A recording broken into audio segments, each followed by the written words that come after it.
Duduk di kawasan kampung ni tak apa, senang insya-Allah. Ni contoh dia ni. Kenal tak ni tuan-tuan pokok apa ni? Ni lembar batu noh, nampak tak? Oh, ni khasiat dia bagus untuk tenaga lelaki. Ni tengok kat sini pula. Allahumma ni pokok semilang noh. Pokok semilang ataupun pokok gelang, nampak tak? Ni yang kaya dengan omega 3 tu, nampak? Ni. Ni pula. Oh, ni susu kambing noh. Ada orang panggil susu nabi noh. Ni pun bagus juga ni. Jual ni dekat Shopee ada jual.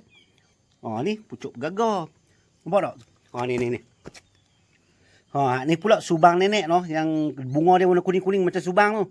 Nampak tak? Ni digunakan bagi rawat sakit gigi noh. Dia kemang-kemang kat gigi yang sakit tu, insya-Allah dia lega lah.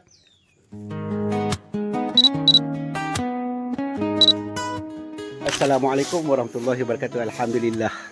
Saya baru bincang dengan saya tu noh. Nak cari kabinet khas untuk stok pokok-pokok herba saja kat situ noh. Rak ni khusus bagi menjimatkan ruang noh. Dia sesuai untuk bagi yang mana duduk rumah-rumah bertingkat, rumah-rumah tinggi tu noh. Insya-Allah. Ni stok pokok katarak pun kita ada banyak lah. Ni semua pokok katarak lah yang bunga putih tu noh. Nampak tak?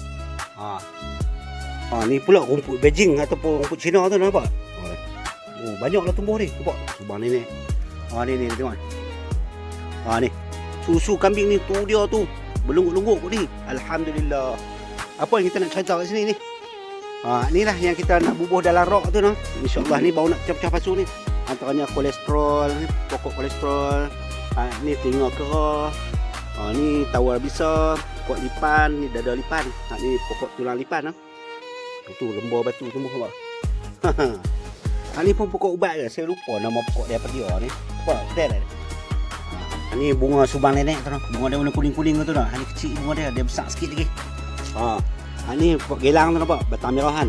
Tu rumput susu kambing tu. Berlungguk-lungguk, subhanallah. Yang ni pula dukung anak noh. Dukung anak dia ada dua jenis noh. Satu yang warna hijau buah dia tu, satu ni warna merah noh.